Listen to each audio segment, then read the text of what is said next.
This is the Horse Radio Network. Well, hi, everybody, and welcome to this episode of the Stable Scoop Show. It's episode 520. And this is the Horse Radio Network's Equestrian Roundtable show. Our sponsors this episode are Purina Omega Match. I am Glenn the Geek, founder of the Horse Radio Network and host of Horses in the Morning, the longest-running daily horse podcast in the world. Now, I noticed some of you coming in live here. Please do post your name and where you're from so that we all know. All the panelists can also see your comments tonight. Hi, Donna. Donna's in here from Connecticut. I know we have some others popping in as well. And I also want to know, can you hear me okay? I had terrible sound problems on the last one because my mixer was dying, and I don't know how any of you listened to it and why you didn't tell me about it, but I got a brand new mixer, so we're hoping that it works, and I hope my sound is better. Please let me know in the comments that the sound is better, and I apologize for the last episode. Well, this is the Equestrian Roundtable podcast. Every podcast like this, I invite panelists who are from the industry. Tonight, I made it easy on myself. I invited three people who really like to talk, and they are fellow hosts from the Horse Radio Network.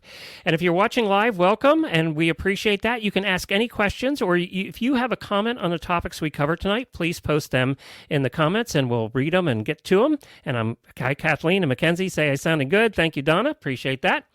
So this is the first show that we're combining video and audio, and if you miss any part of tonight's show, if you have to bail out on the video, you can hear the rest of the audio on the Stable Scoop podcast feed. Tomorrow morning it'll be out. So tonight I made it easy on myself, as I said, by inviting other hosts from the Horse Radio Network. Terrific lineup of shows.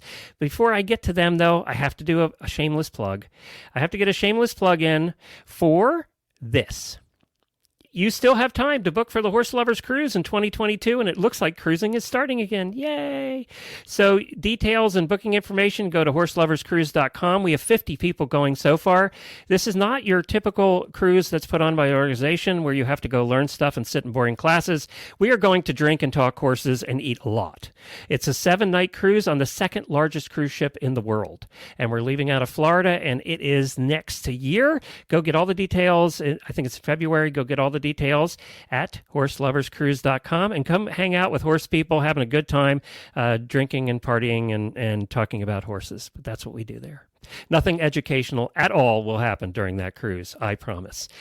And we're also in the final planning stages of our HRN Roadshow. We are going on the road. Jennifer and I are taking our new RV, which that's kind of a retro version right there, but that's Scooter pulling the RV. We're taking our new RV, and we're going for 5 weeks, the end of July through August. We're visiting 14 states and 20 different listener farms. So we're going to be staying at listener farms, doing trail rides, doing meetups along the way. We're going to have picnics. We're going to have dinners. We'll announce the whole route, where we're going, where the meetups are going to be. We're going to do a concert with Templeton Thompson live. So there's all kinds of things that we're doing, and you'll be able to participate if you're around that area and want to meet your fellow listeners and meet us. You can come out and do that. We would appreciate you stopping by, and there'll be more details about that shortly. And we're excited because we're getting all the details ironed out now, and it looks like vaccines and COVID are going to cooperate. We're going to be able to do this thing. So we're very excited about that. That's enough of the shameless plugs. Let's get to our panelists tonight. My old friend, somebody who I really started this podcasting adventure with years ago, and that's Dr. Wendy Ying. Hi, Dr. Ying. Hi. Good to see you, Wendy. It's great to see you, too. Now, Wendy hosts the driving radio show because you are a carriage driver. Yes, that's right. I love carriage driving, and I showed in combined driving and pleasure driving, and now I just drive around my neighborhood for fun. And she's being modest about that. She showed to the upper levels in this country of carriage driving and drove a 4 of Irish sport horses. Well, actually, I started out driving Irish sport horses, but my Irish sport horses were huge, and putting harness on 17-hand horses is a pain for when you're a 5'2" Chinese girl. So I thought, God, I can't drive a pair or 4 of these giant horses. And then I actually I have Welsh Cob Arab crosses. And they're more in the 14 and a half, 15-hand range. One's like technically a pony. Yeah. Well, more your size, Dr. Wendy. Yeah, that's more my size. When I stand next to them, they look like horses. So Dr. Wendy is also a veterinarian, and she is a traditional Chinese medicine practitioner as well, and teaches traditional Chinese medicine for veterinary students here in Florida. Mm-hmm. All right, let's go to our next panelist is somebody that's brand new. She's like a baby to podcasting, and that's Mandee from the Lead Line podcast. Hi, Mandee. That's me. I can't wait for someone else to be the new kid. I get to introduce you as the baby for a while. Oh, no, there's a new show coming on. You'll be off the hook in a couple of weeks. Thank goodness. Mandee, tell everybody what the Lead Line podcast is. The Lead Line podcast is for horse business owners who are ready to take their horse hobby into business mode. So talking about becoming a profitable horse business, because a lot of us have that side hustle. We're making a little bit of money, but we want to make a lot more money. So the Lead Line podcast helps teach people how to do that.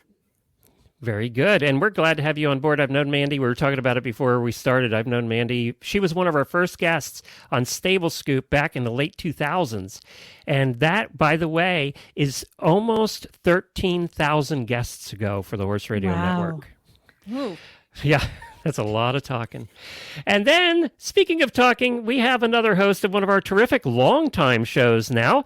We have Piper joining us, and she is host of the Plaidcast. Hi, Piper. Hi, everyone. And, of course, of Plaid Horse Magazine fame. Piper's the troublemaker of this group right here.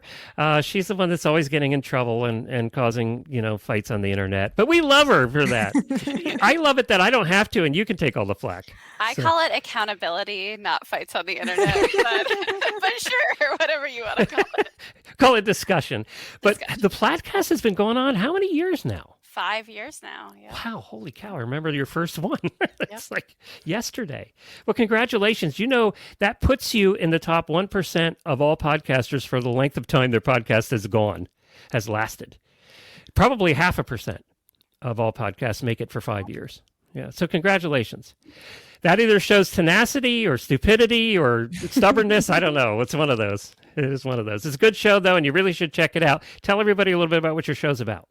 It's about the hunter jumper community, and like what Mandee was saying, we talk a lot of business stuff because I love that, but really just showing people how many different careers and how many different ways there are to excel in the hunter jumper sport. So we have a lot of top riders, and then we have a lot of top people at every different facet and part of our community.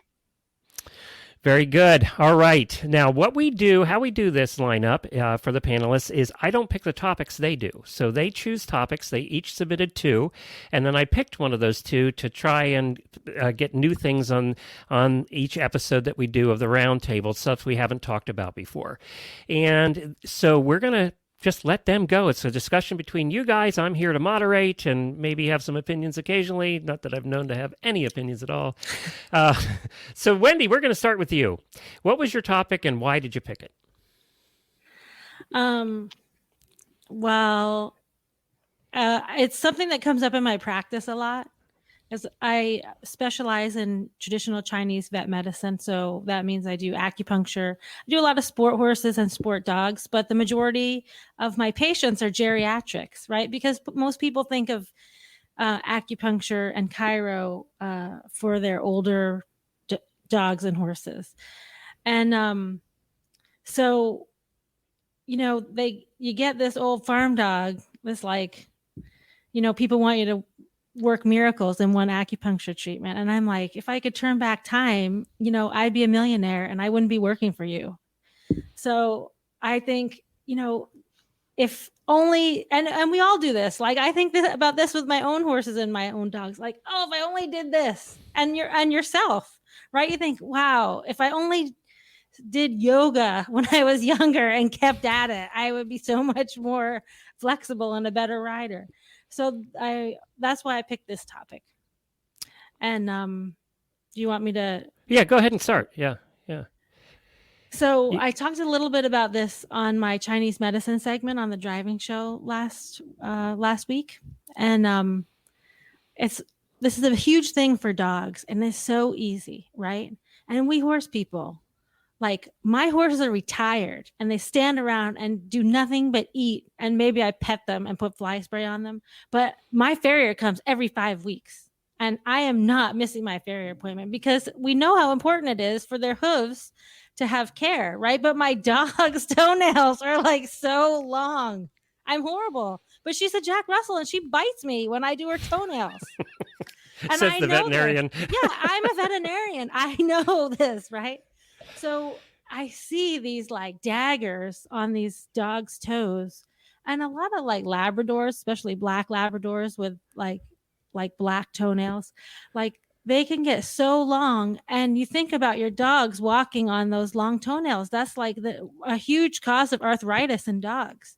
So if you can't clip your dog's toenails, I mean, just think about them like the way you think about your horse. They need to be done on a regular basis. And if your dog won't let you do them, just take them to the groomer, right? Pay the $25 and get somebody else to clip your toenails, and it'll save your dog's, it'll extend your dog's life. And then we also talked a little bit about chondroprotectives. So we all know about Adequan and Legend, and that's important, but sometimes we don't think about using them until after our horses are showing signs of arthritis. But they're called chondroprotectives because they protect the joint surface. So a lot of the research that was done for Adequan and Legend was on young animals.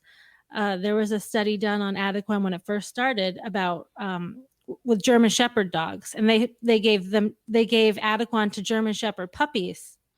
And there was a much reduced incidence of them getting hip dysplasia because the Adequan saves their joints. So our sport horses, we should think about instituting Adequan as a preventative. Give it to them when they're young, and it'll make their joints last a lot longer with the wear and tear that we put on them. And this is not a paid commercial for Adequan, by the way. No, you can use off-label. You can get and joint therapy. Okay, I like Adequan. Let me go to Piper on that. Do you have ponies? So, a lot of different ponies, and you're in the jumping world, and you're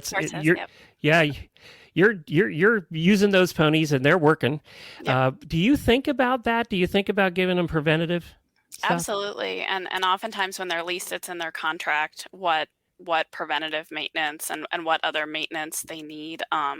We had a really interesting conversation on the Plaidcast a couple weeks ago talking about how different the joint injections are, like the chemicals put into the joint injections. And I didn't realize how much they had changed. When I was a child, it was this like, oh, once you start joint injections, you can't stop.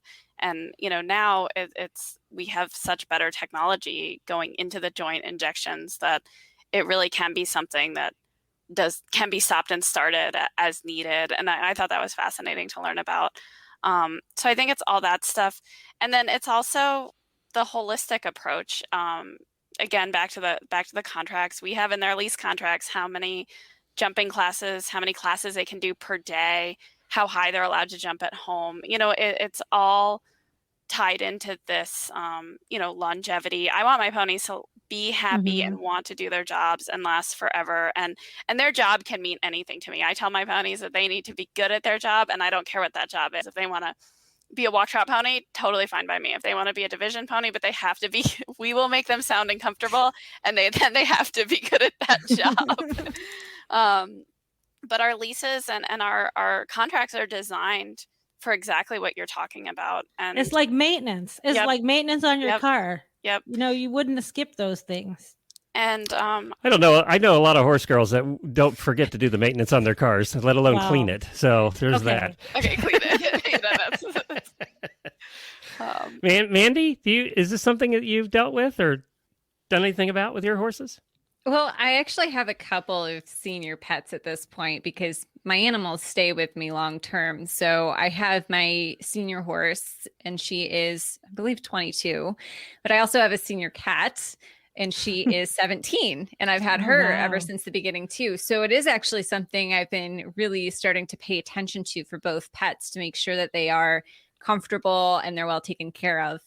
And I did have a gap in owning my horse. I got her when she was 5 and she's 22 now, like I said. But when I was out of the horse industry for a few years and traveling full time, I had actually given my horse to a friend. So she was gone for a bit and I got her back in 2018. And now as I've had her back for a few years, I have started to like introduce things that I didn't do in the beginning when she was really young, when I had her earlier on.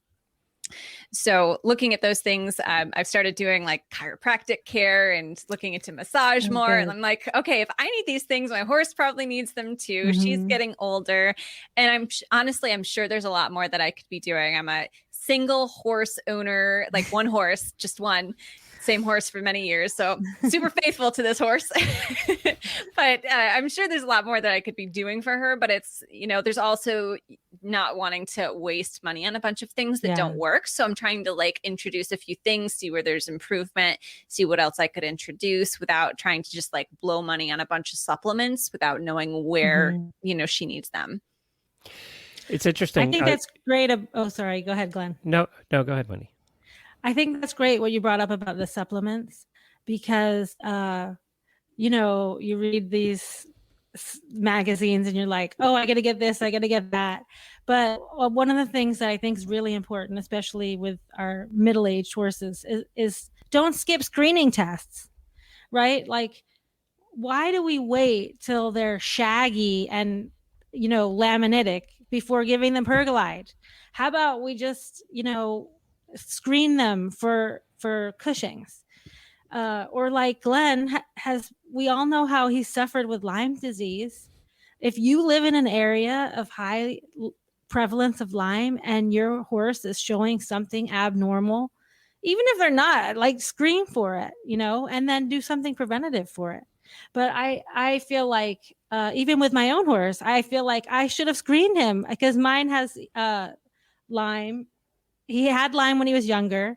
Then he had Cushing's. And at the time that I started treating for Cushing's, he also was suffering from EPM. So he had this like huge storm and he was retired, but he wasn't neurologic and he wasn't lame.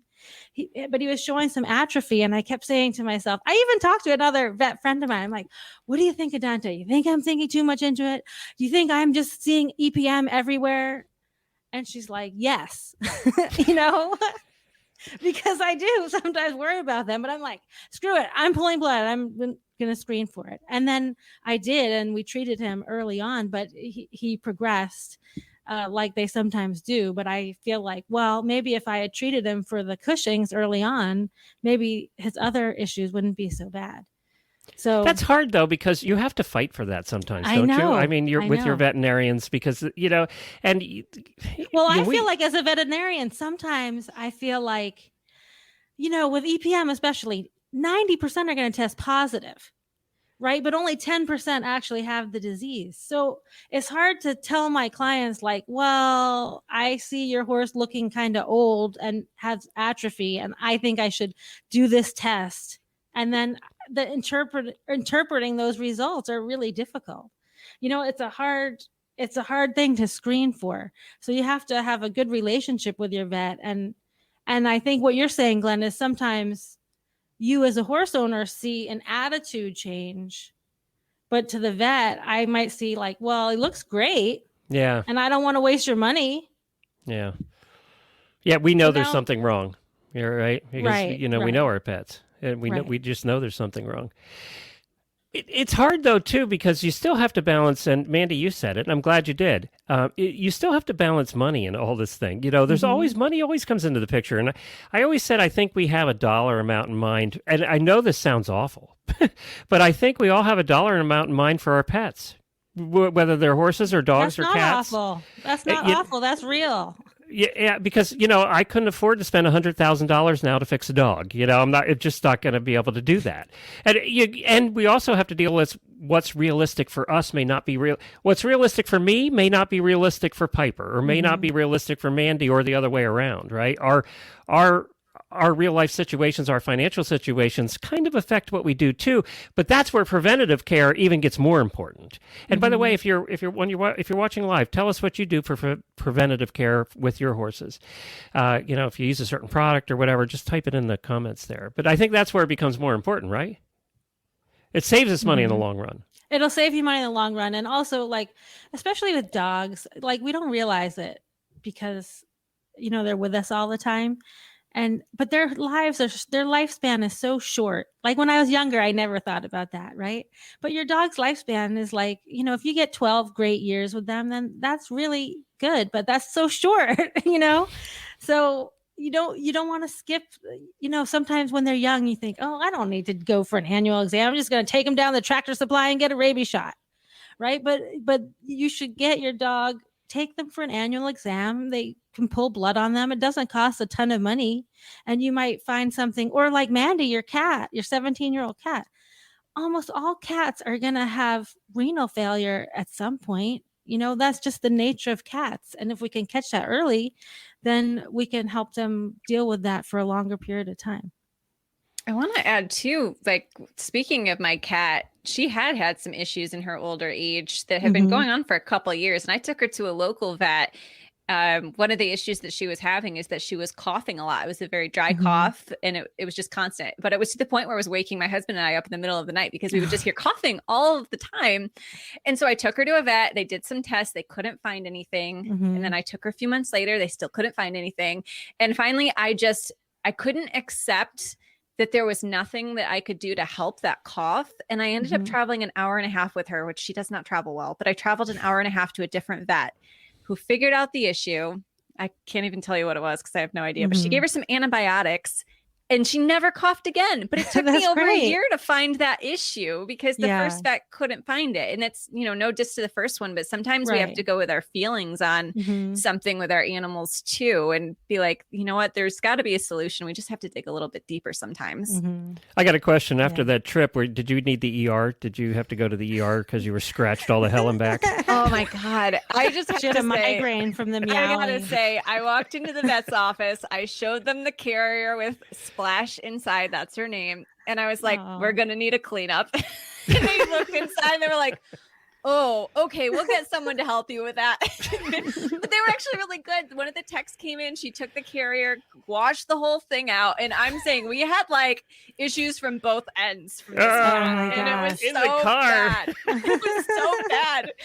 And so she doesn't travel well, but that vet is so good. I take my rabbit to that vet too because the local ones don't see rabbits. They're not exotics. But I was so grateful for it. My cat's been doing very well, but she did have issues that needed to get checked that the other one had missed a couple times. So, you know, I just really want to take good care of my animals as they get older, especially when we have them for so long. Like, I'm going to have a really hard time when I lose her, but she's 17. So I've been like preparing myself for like 3 or 4 years now. I'm like, maybe I'm going to have a while with her yet. Yeah, so I don't want to plan for the worst yet, but. All right. Well, we're going to wrap this topic up. And I see Donna said polyglycans for my 19-year-old for about 7 years now. So that's good great. For you, Donna. That's great. Mackenzie says, I just purchased a 16-year-old mare and has jumped at the Grand Prix level. Her new job is a major step down. She's been very sound, but I've wondered whether something like Adequan would help her in the long run. You see that all the time, right, Piper? Where you're bringing them down and they're going to kids and, you know, doing... That's my horse. Yeah, my horse is 14 and he's a major step down from what he used to do. And it's all about maintaining him for as long as we can. And we're very diligent about fitness. He treadmills 5 days a week. He's not a big, you know, work in the ring guy. And we don't, you know, jump high at home. He jumps little frequently, which works for him, and doesn't jump over 2 foot unless he's at a horse show. And he does a lot of treadmilling, and fitness has been huge for getting and keeping him sound. Well, I'm glad you brought that up because we didn't talk about that. You know, that's a part of the preventative care too. Is not overuse, right? Yep. I mean, that's... and we sometimes I tell people they need a second horse. Like that is the best solution for their horse is to get a second horse because then they can like ride more on the other horse and give the other one a rest. My horse wouldn't stay sound if I wanted to do it all the time, but I'm really busy and I don't practice. So that's why we're matched together. It's perfect. But another thing that, you know, I was just at Kentucky for 2 weeks, and another thing that we're extremely diligent about is his lunging. He doesn't need to lunge all the time, but he lunges for relaxation. He doesn't lunge for exhaustion. And I, you see that when you're out there, you in the lunging ring, you see that distinction. You see these horses with these tight bungees wrapped around their back, and their heads tied in and cross cantering and things being thrown at them and that kind of stuff. And he does lunge sometimes, but he goes out and it's about loosening up and stretching in the morning. And we're not going to go into that topic tonight because Oh, I was getting so excited. no, Wendy, we're not going there tonight. But my point is there is like that is part of, I think but we can all agree that bad lunging is bad for their long-term health. No question. And at the horse show, I saw a lot of bad lunging. Yeah, and they'll do it for an hour out there. And every decision like that, And I almost murdered a significant other that he's passed. He's gone now, but I didn't kill him, but I left him. I was just going to say. I didn't kill him, but I left him. He's in my past. Let me clarify that if he's found dead. But I almost dumped him on the spot from bad lunging. Yep, he was lunging my horse badly. No, and I'm talking about lunging for fitness and lunging for relaxation, and that being part of a holistic.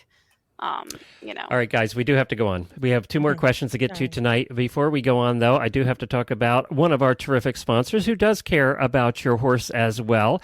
And they actually have a show on our network. And I have to bring them up right here. And that is Purina. If your horses can't get out on green grass for their daily dose of omegas, Purina's got you covered. The Purina team of PhD equine nutritionists have 2 new products that are rich in omega-3 fatty acids and taste. And they taste a whole lot better than that fish oil stuff. Try the new Purina Omega Match Timothy-based ration balancer or the ahi flower oil supplement and see for yourself why these are among some of the best omegas that nature offers. And these are 2 brand new products for Purina. So if you haven't looked at them, go take a look at them. It takes science and love together, each pulling their weight to help your horses live their best lives, kind of what we're talking about tonight. Put our research to the test at purinamills.com/omega match. That's purinamills.com/omega match. And it was so funny when I saw this ad come through because the ahi flower oil is something that Wendy and I have talked about in the past. Mm-hmm. So there you go. And, it's funny. A lot of these things that come from traditional Chinese medicine now are making their way into mainstream companies like Purina, right? And it's because of doctors in Wendy's ancestors from thousands of years ago. Ancient Chinese secret. 18 Chinese people that have brought that to the table. All right, Piper, you're up next. What was your topic? I wanted to talk about kind of destination happiness, and I see people at all levels of this sport, from small schooling shows up to the biggest horse shows. Oh, when I get this horse, when I get this amount of money, when I get this thing, I'll be happy.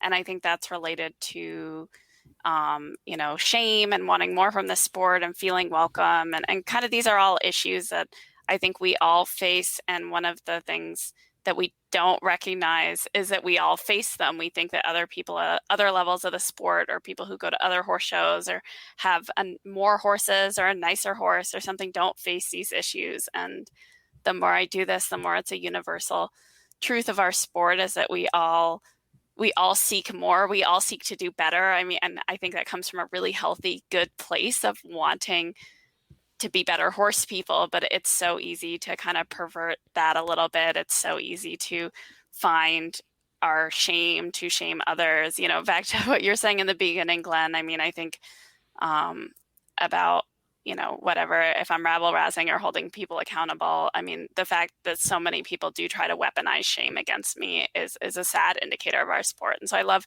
talking about this stuff and how people overcome criticism from the cheap seats, and how we can appreciate our process and our journey with our horses, and be where we are, and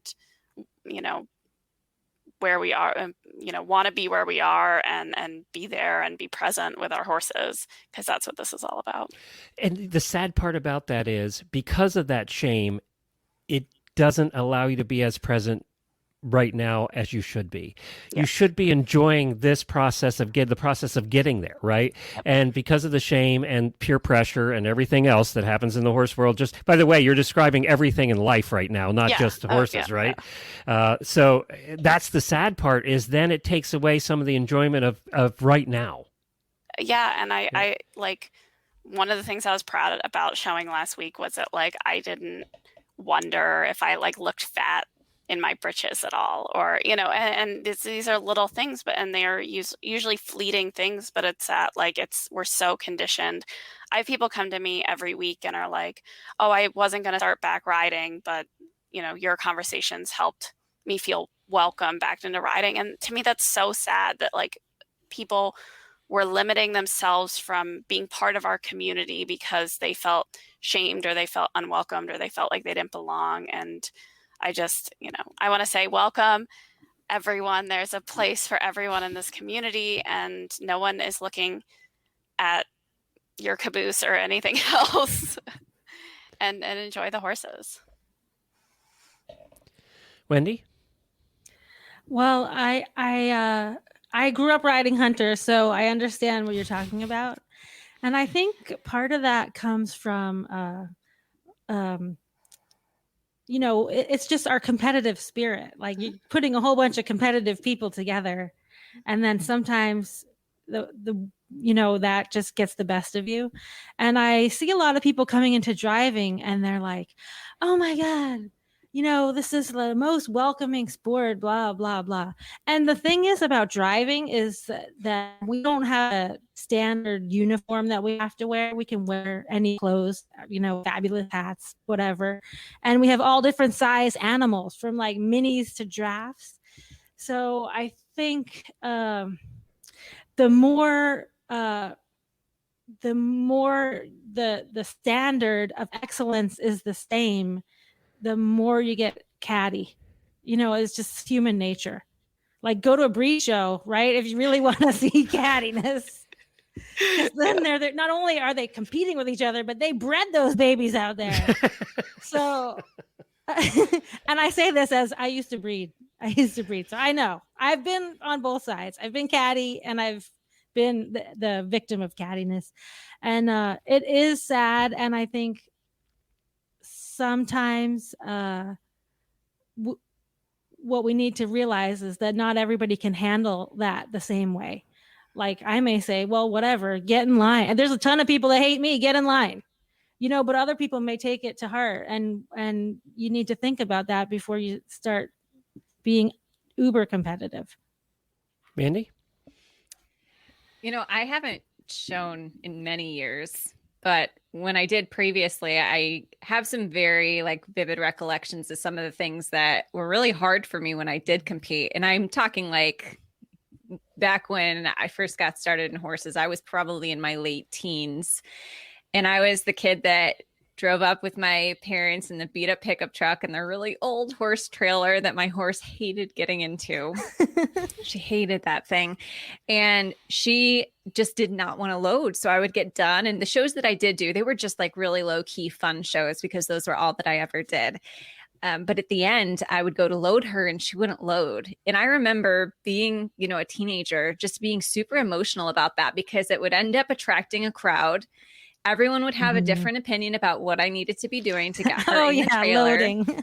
And some of them were genuinely wanting to help, and others were just well, you're doing it wrong. And I just remember having several experiences like that with trying to load my horse, where I ended up in tears as a teenager because I was so stressed out by it. And it resulted in me not having the patience with my horse that I needed to have because I was so stressed out by the audience that I wasn't just I got it, guys. And we took the time that we needed. So I felt so pressured just to get her on that trailer because everyone else thought I was doing it wrong. And it was tough. It was a lot to overcome in my younger days as a rider because I always would get so worried about it. And, it's something I still deal with once in a while in terms of just not worrying about my methods maybe being a little different than what someone else might do it, in that way or in a different way. So I've had to just be very confident and comfortable and this is what I'm doing. This is the best I know how. And I'm willing to learn and grow. But I don't always need someone looking over my shoulder being like, this is how it has to happen. So I don't want to stress my horse out, I think age helps us with that too. I think the older we get, the more we learn to appreciate today, and not that we don't strive for tomorrow, but we accept the fact that I can appreciate today a little bit more before tomorrow comes. And I think you actually need age for that to happen. I don't know that you see that when you're in your teens for sure. You don't see that. No. You just always want tomorrow, right? And then even when you're in your 20s, you're in the same boat. But when you get into your 30s and then up beyond that, we're realizing we have less time left and we better enjoy the days that are here. I think that's one of my biggest regrets, is not enjoying the times that I had when I was always striving to do the next thing. And as I said, right, Piper, that's life in general. That's not just horses. That's your business. That's your personal life. Everything's greener, right? It's always greener on the other side. At least my pony thinks so. He really thinks it's greener on the other side because he's in a dry lot. So he really does think it's greener. But I don't know that. I think there are very few 20-somethings or even 30-somethings. I think there are very few that really enjoy the moments. And yeah, you try and be better, but enjoy the moments as they happen. That's tough. Boy, that's a tough one. And, I think it's this, sense of who to listen to. And I definitely listened to everyone in my 20s. And I'm trying to be just more discerning on like, whose opinion do I actually care about? Would I ask that person for their opinion? And if the answer is no, why do I care if their opinion's positive or negative? You talk about soapboxes. That's one of the biggest soapboxes in the jumping world, and in a lot in the Western world too, is your trainer is your trainer, and you only listen to your trainer, and you don't go out and do clinics, and you don't do anything else. That bugs the hell out of me, because I don't think you're not learning all that's out there. And your trainer might have a way, and you might fit with that way, although there may be this other idea that's a little better too for you, but you'll never learn about it, because you're not allowed to. And I think there are some disciplines that it's very, like with eventing and some of the other disciplines, I do think it's easier. They go to clinics, they learn from other people, because they're learning so many different sports and stuff. So I think that, I don't know. That's always bugged me a little bit. And it partly goes back to, I taught sales. I was in sales for a long time, and I learned from everybody. I didn't have one sales coach, and then I taught sales, and I encouraged people to go out and learn from other people. And I don't think you can be as well-rounded if you're under one person for a long period of time. I could be wrong about that. I mean, that is definitely how I grew up, but I want to give a shout out and say that I train with multiple people all over the country and sometimes ship my horse back and forth between them, and they all communicate with each other and they all work together and they are all awesome and they all put the horse first and me second. And, it can be done without drama. And I think we're seeing it more and more. And I think people are being more and more mature, and people's lives are complicated, and trainers are getting more realistic about that. I think that, not to say the client that's just completely under your thumb doesn't exist still in the hunter jumper market, but it's definitely not pervasive like it used to be. So I want to give us a shout out for making progress on that front, because do you think that social media and accountability that social media brings probably has helped that? Yep. And I think that people just have different, like, if I really want to go to this horse show and it doesn't work for Mandee, my trainer's business and their business model, to drop everything and go with one client to a horse show, I think it's more acceptable that you say, hey, this is a really big goal for me. Who do you recommend that I train with, or who will my horse go well with? And working together and finding that person, instead of asking your trainer because it's not fair to ask your trainer to upend their life and their business because of your goal that they might not have and might not fit with their business. Mandee, you deal with this on the business side. You help in equestrian businesses. Is there a correlation to what we're talking about? Yeah, I think a little bit. I mean, to circle back just slightly, I think, like Piper was saying, a lot of it with the horse specifically comes down to what's right for the horse. And then when you take that over to the business side of things, is it right for your business? Is it a good fit? And it's okay to sit back and say, really actually like look at it from full circle. Like, is this a good fit for me? Is this person a good fit? Is this client a good fit? Is this horse a good fit? And take that pressure off of having to make everything work if it's just not going to work. Well, and that's that peer pressure we're getting back to in the, from a little while ago, right? Yeah, Same exactly. kind of thing. All right, very good. Any other comments on this one? I just want to say from the business side of things, every one person that does not feel welcome in our sport, not only do they not get what we all get out of horses and the joy and the love and the value, but also on the business side of things, every one person that doesn't feel welcome in our sport is not buying a helmet and not buying a show shirt and not buying breeches and tall boots. And this is the issue of inclusion is so much larger than petty comments. It is a business issue. It is a sport issue. It is a longevity issue for horses in North America. Anything you can do to make anyone feel included, please, I implore you, step up to the plate and make someone else feel included in our industry. It is the biggest single problem, and we've talked to almost every association that's out there that has horses, whether it's breed or otherwise, over the shows over the years, and every single one has said, we're losing members, we're shrinking, we're not growing. Every single one. And, there's a lot of factors in that, kids not getting exposed to horses. There's all those things we've talked about 1,000 times. But also, the ones who do try to get in that get that negativity and then just bail. I mean, and, there's also a reason, we're talking about the competitive side. 80% of our listeners are backyard horse owners like us who have their horses in the backyard and don't compete. And we also I think one thing we've done really well at the Horse Radio Network is try to have them feel included like they're in a community now. Whereas, when you just own your horse and it's in your backyard, you can feel very isolated and left out like you're the only horse owner in the world, right? But I think that's one good thing that the shows have done over the years is bring that group in and really give them a family and a home. Our auditor room is a perfect example of that, right? So it's not everybody's competing, but we all deal with, you go trail riding, you deal with the pettiness, right? Yep. I mean, you're with a group of more than 3 people, you've got it. It's just going to happen. But it has to change. And unfortunately, I think social media has helped the horse world be a better place, thanks to our shows and everything else. But also it's hurt because it's so easy to be mean, really mean on social media. And we've all seen that. Poor Piper has experienced some of that recently. Know that we're with you there, girl. We're behind you. We're supportive. All right, real quick, let's talk about you guys, and we'll go into our final question. And we're going to first go to our newest podcaster, Mandee. Look at that, her pretty horse, all dressed up. And it's the Lead Line Podcast. You're at episode 10 or 11 now? Not quite. Episode 8. 8. I was close. 8's coming out next week, so you're close. Well, you are the one that told me to go bi-weekly, Glenn. So it would have been past episode 11 if I was doing every week.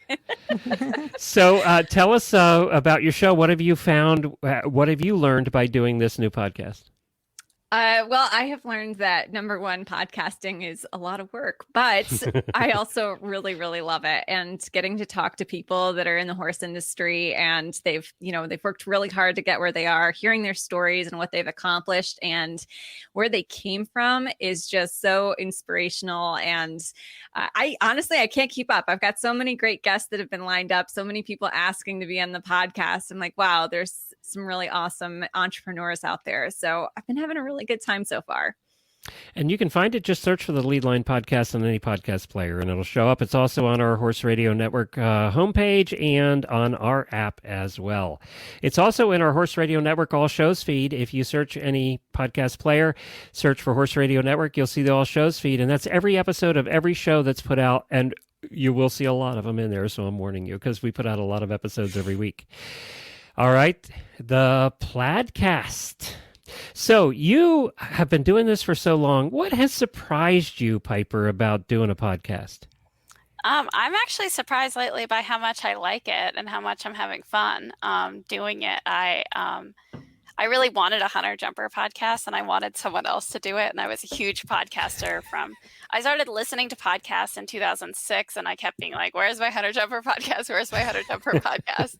And I asked. I apologize. I didn't help you out with that either. Yeah. I asked everyone under the sun to do it for me. And finally 2016. So I've been asking for this for 10 years, finally I'm like, fine, I'll do it. And then I remember us having a conversation about this very thing, and I said, Piper, you should just do it. Yes. And I was like, oh my God. And it scared me in the beginning. And I felt a lot of pressure, and we were on with like a lot of famous people that I've looked up to my whole life. And it took me a while to really come out of my shell and enjoy it and make it what I want it to be. And I think that's the best part right now is I have a blast.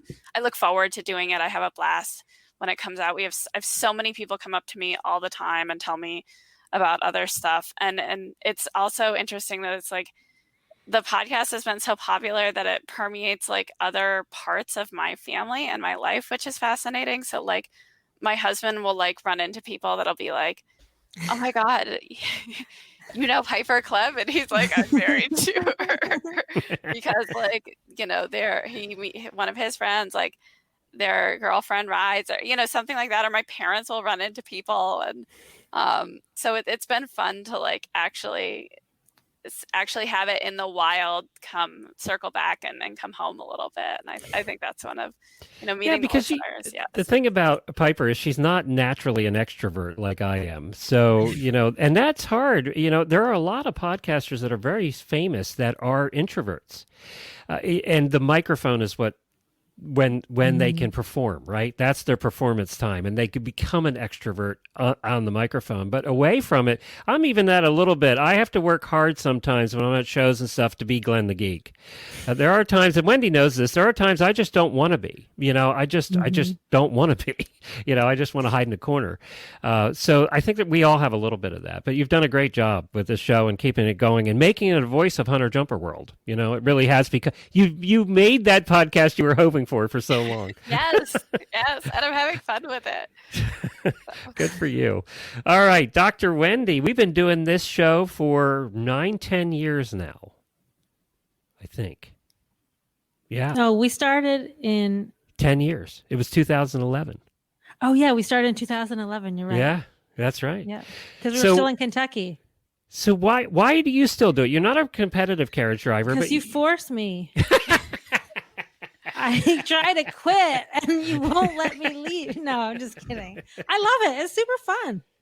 You know, in the beginning, we did it every week, and that was really difficult because I do the Chinese medicine segment, and I do put a lot of work into planning that, because sometimes I know this is hard to believe, but sometimes I just go on and on and on, and I can't stop talking, and I don't get all the stuff I wanted to say in this block. So I have to focus myself to like figure out what I want to say in that amount of time and not go rambling on. So I like this once a month. It's much easier for me because I can then really focus. It is hard. It's hard doing a weekly show. Oh, says the guy who does a daily show. Yeah, but you don't have to prepare. You just wing it. Oh, yeah. There's no preparation at all for an hour and a half, 5 days a week. Know, I'm just kidding. But you're a workaholic. But I think that sometimes people don't realize that it does take a lot of work. There's a lot of behind the scenes. So you have to be willing to put that in. But it's really rewarding once you do it. I tell everybody, and I told Piper this, I told Mandee this, but before they started their shows, I tell everybody that there's 10 to 12 hours of pre and post production for every hour you're on the air.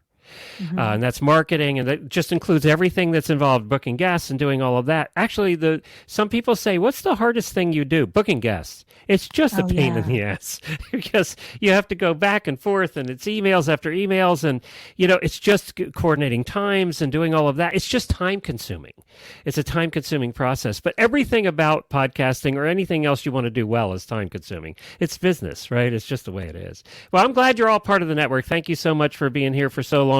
Between all of us, I figured it out. We have over 25 years of podcasting experience between all of us. So that's a long time. I don't really contribute much to that number. You will. I was going to say 25 years and 2 months. All right, last question. We are next going to Mandee. All right. Well, so my topic is on accountability and how accountability helps us to be successful at anything we do. And obviously my topic a lot of the time is business. And so this has been like our topic for May in my community and the Lead Line community.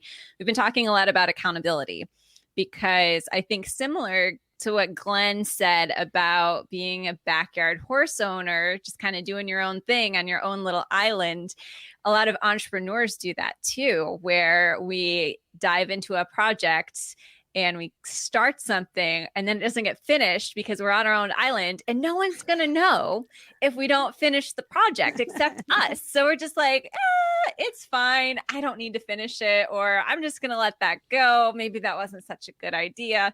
And so we sit there on our little solopreneur island, just not getting things done. So we've been really talking a lot in my group about just like how having people that you are accountable to on a regular basis really makes such a huge difference.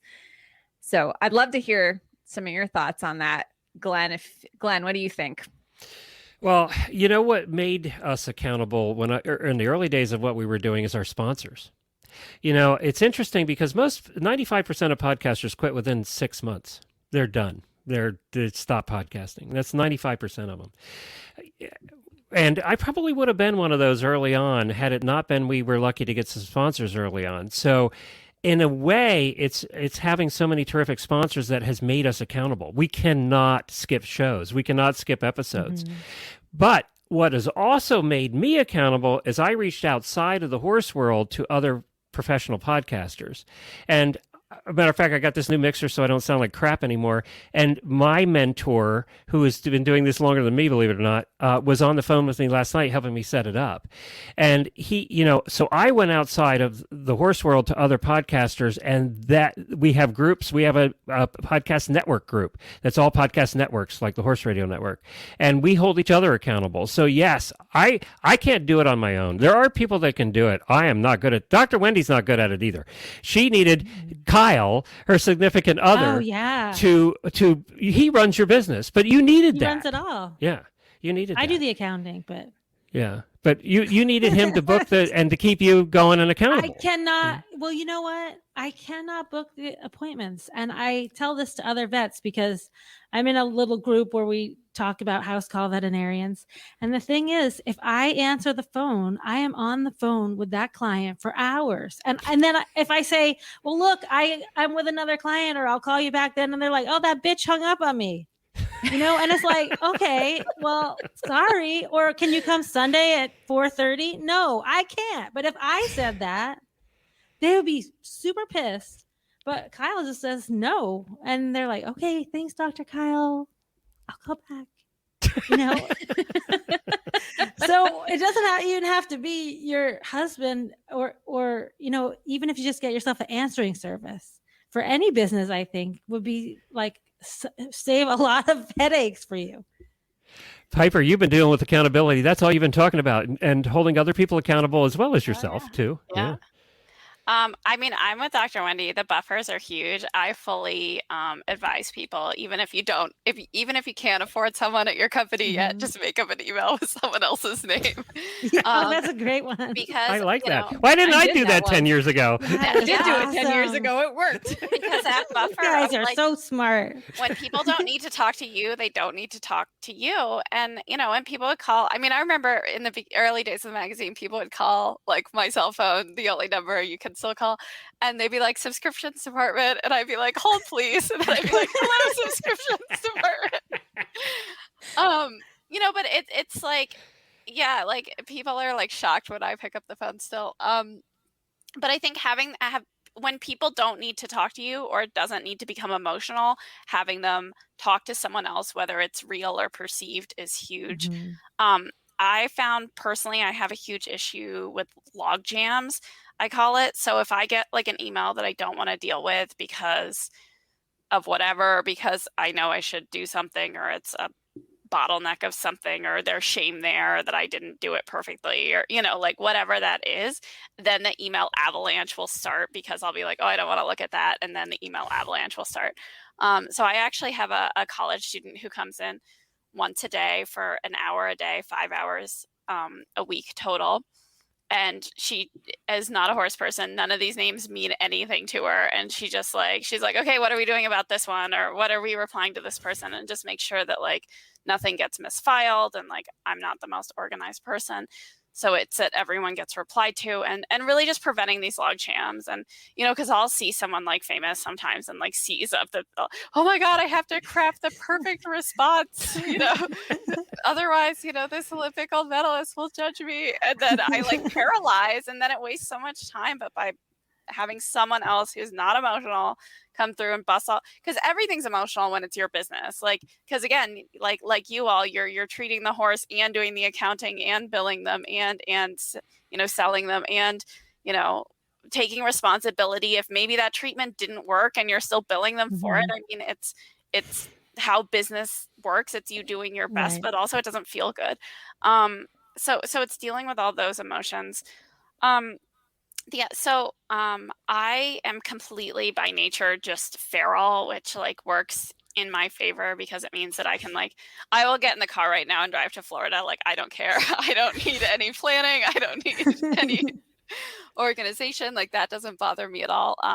My husband has this thing called a routine, and he's been trying to sell me on it for like 14 years. And he's like, you know, people don't need to put like brush your teeth on your to-do list because they do it at the same time every day. So they don't even need to put it on a list. So I got a little into this during the pandemic because I stopped going places and doing things. And, you know, just by habit, like by being around him all the time, because you can set your clock by him. Like you can be like, oh my God, he's brushing his teeth. Like, I know what time it is. Sheldon from Big Bang Theory is coming into my head. Yeah. And so I kind of got into it in the pandemic. And then I was like, oh my God, I have all this anxiety to travel. So I've gotten off of that again, but there is value. I see the value to it. You know, I see the value to having more structure, and I have a ton of scheduled phone calls every day. And I don't know if I like that or not, but I do think it keeps me structured. You know, it keeps me. And then, you know, again, like kind of what you said, Glenn, too, is like, I have a lot of employees and they all have questions, and like, I'm not going to risk them losing a sale because I didn't respond fast enough, or, you know, I'm not going to risk their livelihood or them doing a good job at their job or them performing at how they want to perform by not replying or not being around when for a meeting or when something needed to be fixed. So definitely other people. One of my biggest mistakes early on was I'm obsessive, and this comes from being in sales. I'm obsessive over making sure I answer emails right away. So I have emails open all day. And the problem with that is then when I don't, people expect me to answer emails right away. So that I've created that expectation that I wish I hadn't created early on. Because, you know, then it just sucks time. It's just, you know, it just sucks time. And I get so many emails, and I'm getting better now at kind of making that more of a once a day thing on the stuff that's not urgent, you know, has to happen this hour. But Mandee, what's if you gave your clients one piece of advice when it comes to accountability, what is it? I think it's just making sure that you have at least one person in your circle that you trust that's asking you and actually challenging you to get things done. And what I ended up doing is I created my own like circle of like a mastermind not that long ago, and we set dates on the calendar. We all committed to it, and I told them if they didn't show up, they were getting kicked out. So I created a very accountable small mastermind of like 4 people, including myself, and just having those people that could like, we looked at each other's ideas, we set goals, you know, getting on those meetings after, like, if we did it every 2 weeks, we'd have our goals and we would say, hey, so-and-so, did you accomplish this goal that you set in the group 2 weeks ago? And they'd be like, oh man. Or they'd be like, yep. Because there's something about not wanting to tell someone that you didn't accomplish something that you told them you were going to do that makes you think twice about not doing it. So I think that really makes a big difference, is just having someone that you check in with, or at least just say, hey, I'm going to do this. Check in with me in 2 weeks and see if I actually did it. Yeah, self-discipline when you're self-employed is the hardest thing. It is so difficult. And a lot of people this last year, I've worked at home all my life, but a lot of people this last year learned how hard that is when you're at home working. You really have to have self-discipline. Yet if you figure that out, it's kind of nice to be home and, I can go outside and do whatever I want when I want. You still have to get the work done, but you get to choose which hours you get the work done. And that is kind of nice, but boy, it is. And then the other thing happens. Then you go, once you've figured out that kind of self-discipline piece like you're talking about, Mandee, then you end up working too much. And then that's the point where I was at, even last year when I got sick. And that's why we're kind of changing how we do things here. So I actually work less. And that's the other side of working for yourself is you end up working 150 hours a week. Whereas if you were working for somebody else, you'd maybe only work 40 or 50. So, and it's constantly there. And working at home, the business is constantly there, isn't it? It's always there. You don't get away from it. I can't walk out of the office into the living room and get away from it because it's just there, right? Well, boundaries, it's a whole other topic, which I won't get into. But we won't get into that tonight. All right, good. You guys were great. Thank you so much for doing this. Really appreciate it. Of course, you can find Piper over at the Plaidcast. You can find Mandee at the Lead Line Podcast and Dr. Wendy Ying at the Driving Radio Show. You can find me at Horses in the Morning 5 days a week. For the last 10 years. We're at almost episode, get this, guys, 3,000. It's amazing. Crazy. I think that puts us in the top, like 1/100% of the longest running podcasts out there, for sure. But you can find the rest of this. If you didn't get to hear a whole thing tonight, you can go to Stable Scoop on your podcast player and hear the audio version, or we'll just leave up the videos too. You can watch the whole video thing out there as well. I need you guys to hold on because I do have a question for you after.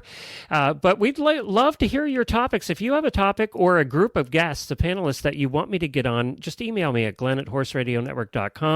I'd be happy to try and arrange that. Not like the early days in podcasting when nobody would talk to us. Now everybody really wants to talk to us. So we can probably get it set up. So if you have a topic or a group of panelists that you would like to see on, then just let me know. And thank you to Pat and to Kathleen and to Ellen and everybody else, Mackenzie and Donna, everybody else that was chiming in tonight, Mary, and a bunch of others. So thank you all for posting there. We really appreciate that too. Guys, you have a terrific night, and thank you for being part of the Horse Radio Network. We love working with you all.